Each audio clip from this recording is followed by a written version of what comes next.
Los últimos días de John Brown, de Henry David Thoreau.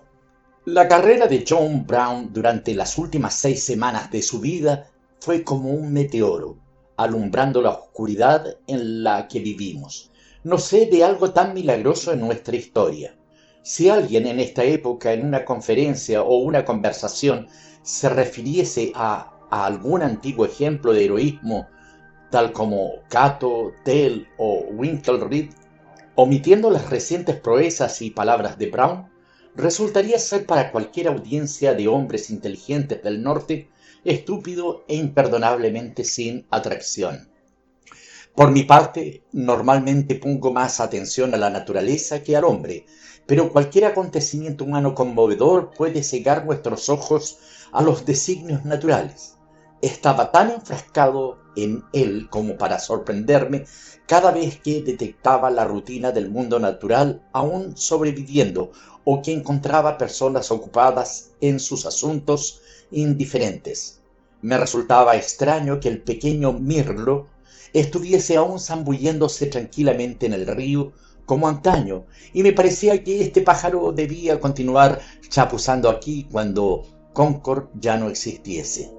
Sentía que si él, un prisionero en medio de sus enemigos y bajo sentencia de muerte, fuese consultado acerca de su futuro, podría contestar más inteligentemente que todos sus paisanos.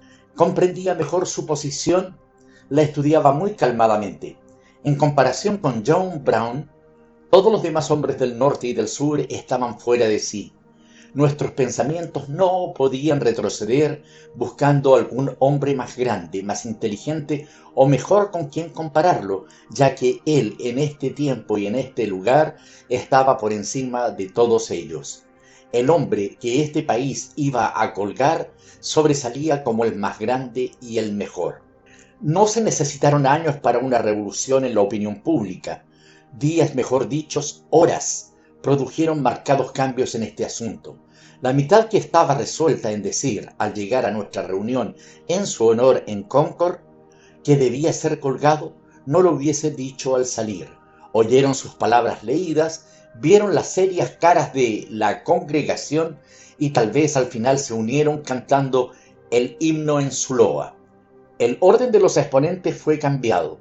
Oí a aquel predicador que primero estaba disgustado y se mantenía a distancia y que finalmente, después de que John Brown fue colgado, se sintió obligado en hacerlo el tema de un sermón en el que, en cierta medida, elogiaba al hombre, pero a la vez decía que su actor era un error.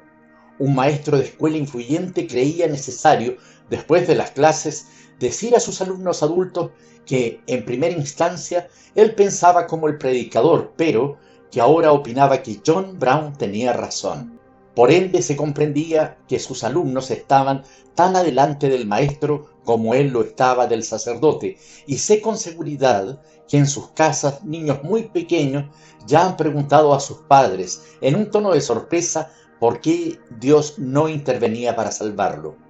En cada caso, los maestros estaban solo semiconscientes de que no llevaban la delantera, sino que eran arrastrados, perdiendo tiempo y poder. Los más conscientes predicadores, los hombres de la Biblia, aquellos que hablan de principios y que hacen a los demás lo mismo que uno quisiera que los demás le hicieran a uno, ¿cómo podían fallar en reconocer al más grande de todos los predicadores, a aquel que llevaba la Biblia en su vida y en sus actos?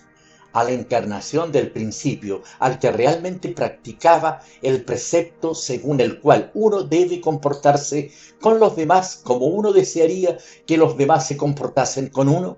Aquellos cuyo sentido moral había despertado y quienes tenían una vocación para predicar, tomaban partido por él. ¿Qué confesiones logró extraer del indiferente y del conservador? Es extraordinario, pero considerando todas las cosas, está bien que no dio la oportunidad para que se formase una nueva secta de brownistas en nuestro medio. Los que, adentro o fuera de la iglesia, se adhieran al espíritu y liberan al pensamiento, son por consiguiente llamados infieles, y fueron, como siempre, los primeros en reconocer a Brown. Hubo hombres que han sido colgados en el sur por intentar rescatar esclavos y el norte no estaba muy perturbado por ello. Entonces, ¿de dónde viene esta sorprendente diferencia? ¿No estábamos convencidos de su devoción a los principios? Hicimos una distinción sutil, olvidamos las leyes humanas y rendimos homenajes a una idea.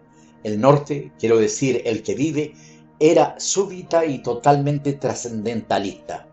Iba detrás de la ley humana, del error evidente y reconoció la eterna justicia y la gloria. Generalmente los hombres viven de acuerdo a una fórmula, quedando satisfechos si el orden de la ley es respetado. Pero en este caso y en cierta medida regresaron a percepciones originales, lo que favoreció un leve renacimiento de la vieja religión.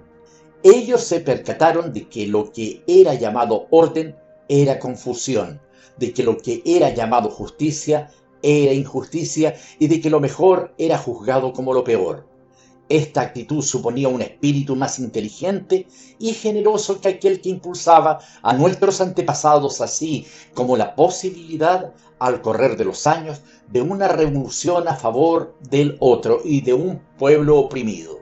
La mayoría de los hombres del norte y unos pocos del sur fueron sorprendentemente conmovidos por la conducta y las palabras de Brown. Vieron y sintieron que eran heroicas y nobles, y que en este país o en la historia reciente del mundo no había habido en su género algo que se les pareciera. Pero la minoría no estaba conmovida por ellas, solo estaba sorprendida e irritada por la actitud de sus vecinos. Veía que Brown era valiente y que él creía que había hecho lo correcto, pero no detectaba ninguna otra singularidad en él. Al no estar acostumbrada a hacer finas distinciones o a apreciar magnanimidad, leía sus cartas y discursos como si no los leyera.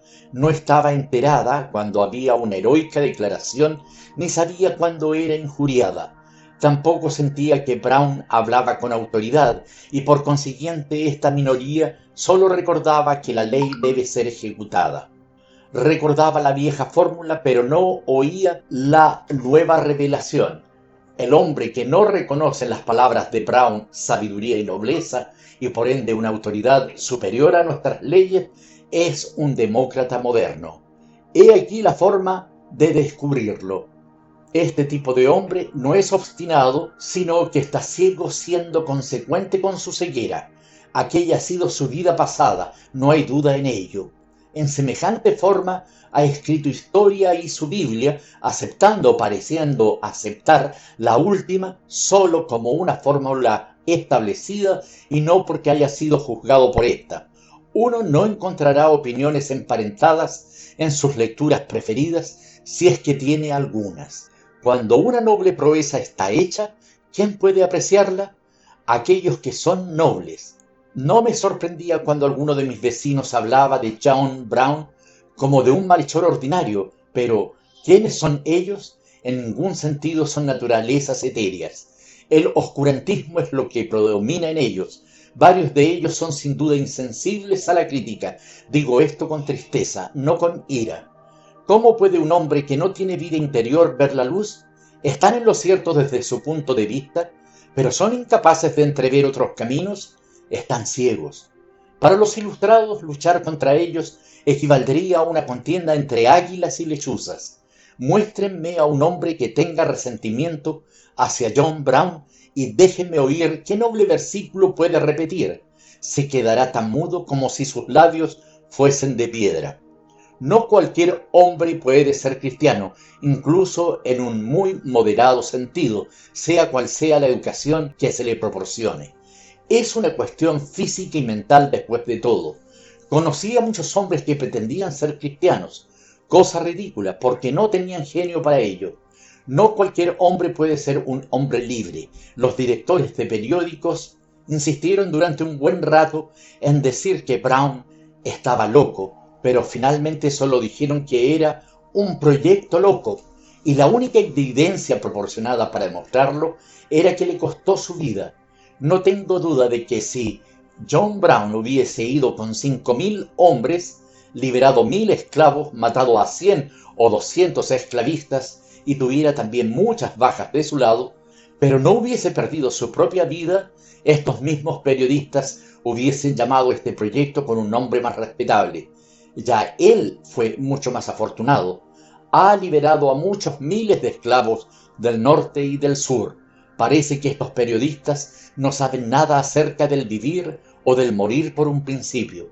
En aquel entonces todos lo llamaron loco, y ahora, ¿quién lo llama loco? Con la efervescencia ocasionada por su excepcional intento y su comportamiento subsecuente, la legislatura de Massachusetts, sin tomar ninguna medida por la defensa de sus ciudadanos que fueron posiblemente transportados a Virginia como testigos y expuestos a la violencia de una gentuza esclavista, estaba totalmente enfrascada en un asunto de expendio de licores, permitiéndose despreciables chistes sobre la palabra extensión. Malos espíritus ocupaban sus pensamientos.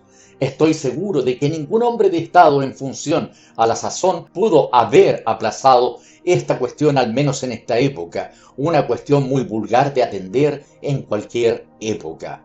Nada podían hacer sus enemigos, pero toda esta situación redundaba en su inmensa ventaja, esto es, en la ventaja de su causa.